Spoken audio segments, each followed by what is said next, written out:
semua, Assalamualaikum warahmatullahi wabarakatuh. Perkenalkan, kami dari kelompok 9C dengan kakak asisten pembimbing Kak Dwiki Sulistianto. Dan hari ini kami akan mereview mengenai 5 materi dalam mata kuliah praktikum ilmu reproduksi ternak kelas C. Semoga dapat bermanfaat dan berikut adalah anggota kelompok kami dan selamat menonton videonya. Terima kasih.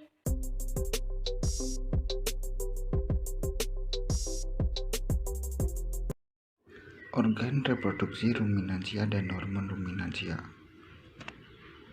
Organ reproduksi ruminansia jantan. Testis berfungsi menghasilkan gamet jantan. Skrotum, fungsi utama skrotum adalah untuk memberikan testis suatu lingkungan nyaman. Epididymis, fungsi pokok epididymis adalah alat transportasi. Vas deferens memiliki fungsi untuk mengangkut sperma dari epididymis menuju kantung sperma. Kelenjar aksesoris terdiri dari 3. Yang pertama ada kelenjar Cowper berfungsi untuk menetralisir. Kedua ada kelenjar prostat fungsi sebagai tempat memproduksi. Vesicula seminalis. Yang ketiga uretra penis. Organ ruminansia betina ada ovarium berfungsi sebagai tempat penghasil sel telur. Oviduct uterus fungsi yaitu sebagai tempat pertumbuhan. Serviks berfungsi membantu jalannya spermatozoa. Vagina fungsi dari vagina meningkatkan aktivitas sel-sel. Lalu ada hormon sapi betina seperti GnRH mempunyai fungsi menstimulasi kelenjar pituitari. Ada FSH, LH, dan progesteron, lalu prostaglandin dan oksitosin.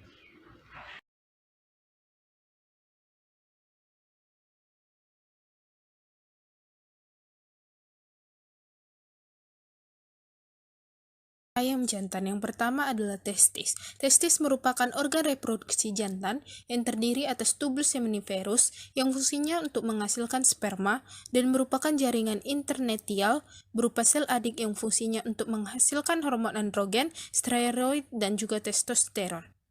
Spesies ayam ini bentuknya seperti biji buncis dan berwarna putih krim. Di bawah testis ini terdapat sepasang epididymis yang fungsinya adalah sebagai jalannya cairan sperma ke arah kaudal menuju dengan vas deferens. Selanjutnya adalah ductus deferens. Ductus deferens ini sebagai tempat penyimpanan, pematangan, dan juga pengangkutan sperma sebelum diejakulasi. Ductus deferens bermuara di kloaka, tepatnya di proctodeum. Ductus deferens dibagi menjadi 2 bagian, yaitu bagian atas dan bagian bawah. Bagian atas ini merupakan muara sperma dari testis dan bagian bawah merupakan perpanjangan dari saluran epididymis, yang disebut dengan saluran deferens.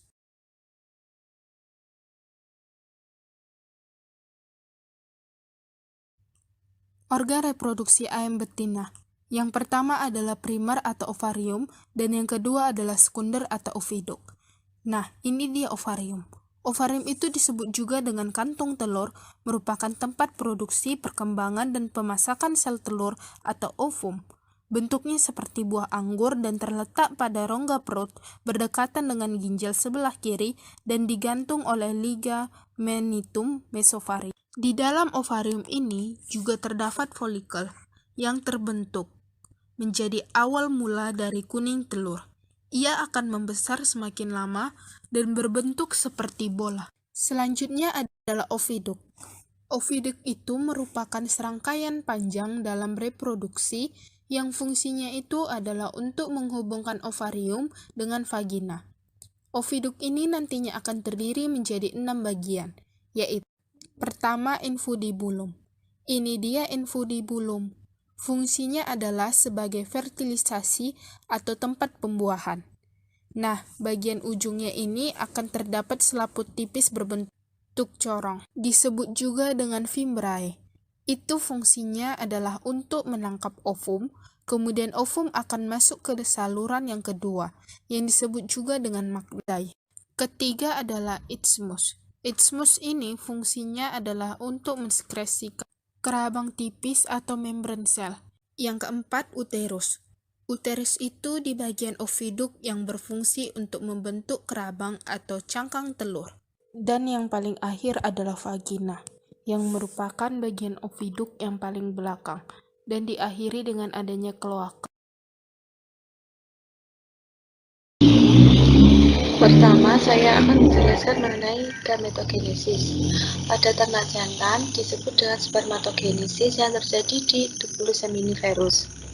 Tahap-tahapnya, yang pertama, spermatogenium memiliki kromosom 2N atau diploid akan mengalami fase mitosis yang berubah menjadi spermatosit primer berupa diploid. Spermatosit primer akan berubah menjadi spermatosit sekunder bersifat haploid akan mengalami meiosis 1. Selanjutnya akan berubah menjadi spermatid yang mengalami meiosis 2 dan berdiferensiasi menjadi sperma. Pada ternak betina disebut dengan oogenesis yang terjadi di ovarium. Tahapannya, oogonium yang bersifat diploid akan mengalami mitosis yang berubah menjadi oosit primer yang masih bersifat 2M atau diploid. Lalu akan mengalami meiosis 1 berubah menjadi oosit sekunder dan badan polar. Lalu akan mengalami meiosis 2 yang berubah menjadi ootit dan badan polar. Badan polar tersebut akan lisis yang kemudian berdiferensiasi menjadi sel telur. Selanjutnya, morfologi sel gamet. Pada ternak jantan terdiri atas kepala, badan, dan ekor. Kepala terdiri akrosom, nukleus, dan centriol. Badan terdiri dari mitokondria dan ekor berfungsi untuk alat penggerak menembus ovum, dilindungi membran plasma. Akrosom berfungsi untuk menghasilkan enzim hyaluronidase yang berfungsi untuk menembus ovum pada corona radiata. Nukleus berfungsi sebagai mengenai materi genetik dan mengatur aktivitas sel sperma. Centriol berfungsi untuk penghubung kepala dan badan. Mitokondria berfungsi untuk menghasilkan energi dan respirasi sel. Pada ternak betina terdiri dari corona radiata, zona pellucida, membran vitellin, dan nukleus. Corona radiata itu lapisan terluar dari oosit terdiri dari sel granulosa sebagai tempat transportasi oosit. Zona pellucida terdiri dari 3 lapisan. Zona pellucida 1, zona pellucida 2, dan zona pellucida 3. Zona pellucida 1 berfungsi untuk menghubungkan zona pellucida 2 dan zona pellucida 3. Zona pellucida 2 berfungsi sebagai blokade sperma dan zona pellucida 3 berfungsi memberikan sinyal blokade ke zona pellucida 2 dan bekerja sama dengan membran vitellin. Selanjutnya saya akan menjelaskan mengenai uji kualitas semen. Uji kualitas semen dibagi menjadi dua, yaitu uji makroskopis dan mikroskopis. Uji makroskopis dilakukan dengan cara mata telanjang tanpa alat bantuan seperti mikroskop. Parameter yang diamati adalah volume, pH, konsistensi, warna, dan bau. Selanjutnya, uji mikroskopis adalah pengamatan yang dilakukan dengan bantuan alat, yaitu mikroskop. Parameter yang diamati yaitu motilitas, konsentrasi, mortalitas, dan abnormalitas.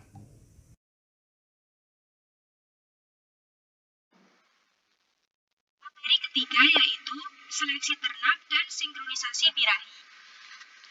Seleksi ternak berdasarkan catatan produksi ternak merupakan salah satu metode seleksi pada ternak untuk mengetahui performa atau penampilan pada beberapa ternak terpilih mulai dari lahir sampai dengan dewasa.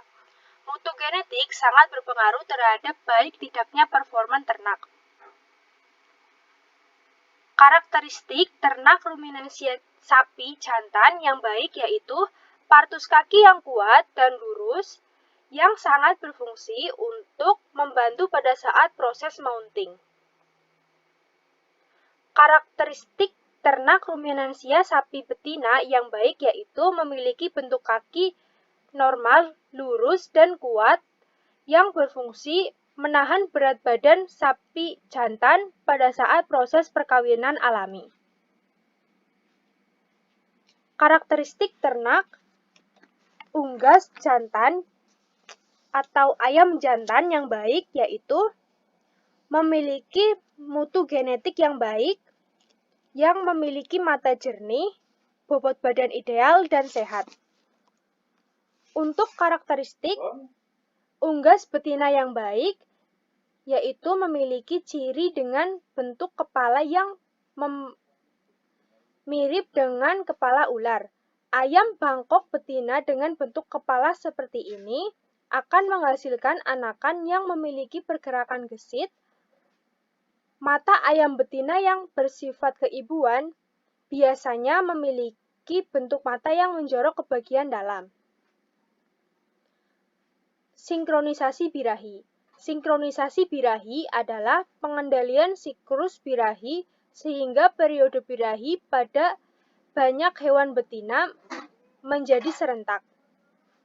Fungsi sinkronisasi birahi antara lain untuk penyeragaman waktu kawin dan beranak, mendapatkan turunan atau pedet yang seragam, pelaksanaan IB yang praktis atau efisien, dan memudahkan manajemen pemeliharaan induk dan pedet. Kelebihan sinkronisasi birahi adalah ternak dapat bunting bersama dan mampu menghasilkan keturunan dengan kualitas yang baik dalam waktu yang bersamaan.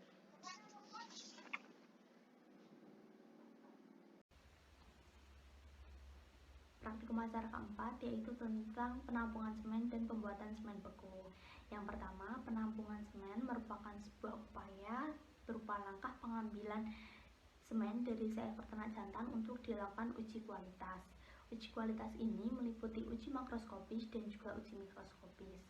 Pada penampungan semen terdapat metode pengurutan, metode elektroexkavator, dan juga metode vagina buatan. Pada penampungan semen menggunakan metode vagina buatan, dibuatlah vagina buatan semirip mungkin dengan vagina betina yang sesungguhnya, kemudian akan dimasukkan ke penis ternak jantan yang telah siap untuk menaiki ternak betina. Kemudian selanjutnya ada pengenceran semen. Pengenceran semen ini merupakan metode penambahan bahan pengencer pada semen. Bahan pengencer yang ditambahkan pada semen yang telah tertampung disebut stock solution. Penambahan bahan pengencer berfungsi sebagai sumber nutrisi bagi sperma, kemudian akan menambah jumlah volume pada semen dan juga sebagai larutan buffer bagi sperma itu sendiri. Bahan pengencer dapat berupa alami maupun buatan dan memiliki syarat dapat melindungi sperma. Kemudian ada pembuatan semen beku. Pembuatan semen beku ini dimulai dengan quality control. Semen yang memenuhi syarat uji maka akan ditambahkan dengan pengencer A dan juga pengencer B, kemudian diekuilibrasi atau disesuaikan setelah masuk ke dalam water bath. Kemudian akan diambil sampel untuk dilakukan uji mikroskopis. Semen yang telah memenuhi standar akan lanjut ke tahap filling, sealing, dan juga printing. Kemudian straw semen akan dihitung dan juga setelah dihitung akan disimpan ke dalam kontainer yang berisi nitrogen cair selama 24 jam. Kemudian setelah disimpan akan ditowing pada air hangat dan juga akan diuji kembali. Apabila semen memenuhi syarat akan disimpan kembali ke dalam kontainer bernitrogen cair dan akan siap didistribusikan. Terima kasih. Perkenalkan, Perkenalkan, nama saya Gresinta Meilana dengan NIM akhiran 40077 dan hari ini saya akan mereview acara 5 yakni inseminasi buatan dan juga deteksi kepentingan ternak. Yang pertama adalah perkawinan alami. Perkawinan alami adalah perkawinan di mana jantan menyalurkan sperma langsung ke alat reproduksi betina secara langsung tanpa adanya perantara atau alat buatan. Untuk perkawinan alami ayam dapat terjadi ketika sel organ reproduksi dari ayam jantan dan betina telah matang kemudian bertemu. Prosesnya yakni ada beberapa tahap, di mana ada yang pertama adalah tahap perayuan atau courtship, kemudian tahap naik ke atas punggung dan mengatur posisi atau mounting dan juga positioning, dan yang ketiga adalah tahap perangsangan betina atau stimulating, dan yang keempat adalah tahap kawin atau mapping. Sementara untuk perkawinan alami pada kambing terjadi beberapa tahap, yakni yang pertama adalah prakopulasi, kopulasi, dan pasca kopulasi. Kemudian inseminasi buatan atau kawin suntik yaitu cara atau teknik untuk memasukkan sperma jantan ke betina yang telah diproses dengan menggunakan metode dan alat khusus yang disebut insemination gun. Tujuan dari IB adalah meningkatkan kualitas produk, melakukan efisiensi perkawinan, menekan perkawinan sedara atau inbreeding, dan tahapan untuk IB sendiri adalah persiapan alat dan bahan, pendeteksian birahi, kemudian proses inseminasi buatan dan juga pencatatan. Kesuksesan IB tergantung dengan kualitas semen yang digunakan, ketepatan penempatan spermatozoa pada saluran reproduksi betina, dan juga pada waktu yang tepat sehingga spermatozoa dapat membuahi sel telur dengan baik dan terjadi pembuahan. IB pada kambing dilakukan dengan handling kambing, kemudian membersihkan area vulva dengan alkohol agar steril, kemudian memasukkan spekulum dan dikencangkan sehingga serviks terlihat, lalu masukkan semen dengan menggunakan pipet volume, dan cara melepaskannya dengan dikendorkan terlebih dahulu, kemudian diputar, ditutup, dan dikeluarkan secara perlahan. Untuk IB pada ayam dilakukan dengan cara handling ternak ayam, kemudian mencari kloaka dan mendeposisikan semen pada kloaka sehingga ditahan agar sperma tidak keluar dan lepaskan ayam. IB pada sapi dilakukan dengan handling ternak, kemudian membersihkan rektum apabila ada kotoran, kemudian melakukan palpasi melalui rektal dengan diawali posisi tangan menguncup dan mengikuti regangan rektum. Setelah tangan masuk, posisikan agar bisa melakukan palpasi terhadap serviks, kemudian letakkan kor di alat berlawanan, lalu masukkan insemination gun dengan 45 derajat ke arah vulva. Setelah itu, keluarkan insemination gun dan lakukan pengambilan straw dan pencatatan dari produsen, kode straw dan kode pejantan. Setelah itu, tali handling dilepas.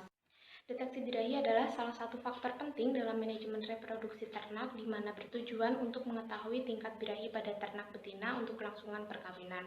Sedangkan deteksi kepentingan adalah salah satu tindakan yang penting dilakukan untuk mengetahui bunting atau tidaknya seekor ternak, untuk mengetahui normal tidaknya saluran reproduksi ternak, dan dilakukan dengan beberapa metode, yakni DEA gesdek, palpasi puting, dan juga palpasi rektal. Yang pertama adalah diagestek dengan alat dan bahan adalah urin ternak bunting, larutan pendahuluan, larutan penegas, dan juga tabung ukur.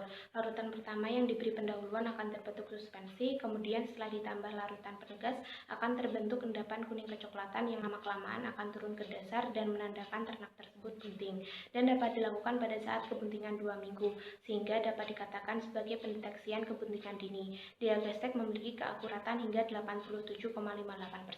Yang kedua adalah palpasi puting, yakni dengan cara memeleret atau memencet puting hingga keluar cairan berwarna bening dan saat dipegang akan terasa lengket. Saat seperti itu berarti ternak bunting, dan akurasinya akan lebih baik atau akurat pada kebuntingan trimester akhir. Jadi ketika trimester awal keakurasiannya masih rendah. Dan yang ketiga adalah palpasi abdominal, yakni dengan cara meraba perut atau abdominal ternak. Kemudian apabila terasa seperti ada fetus yang bergerak, maka dikatakan ternak bunting. Akurasinya tergantung dengan umur kebuntingan ternak. Pada semester akhir, fetus akan terasa pergerakannya daripada trimester awal. Nah, itu tadi adalah review dari kelompok kami, dari kelompok 9. Semoga ada ilmu yang bermanfaat dan bisa dipetik dan juga diambil oleh teman-teman semua. Kurang lebihnya kami mohon maaf, kami menerima kritik dan saran. Terima kasih. Wassalamualaikum warahmatullahi wabarakatuh. Semangat!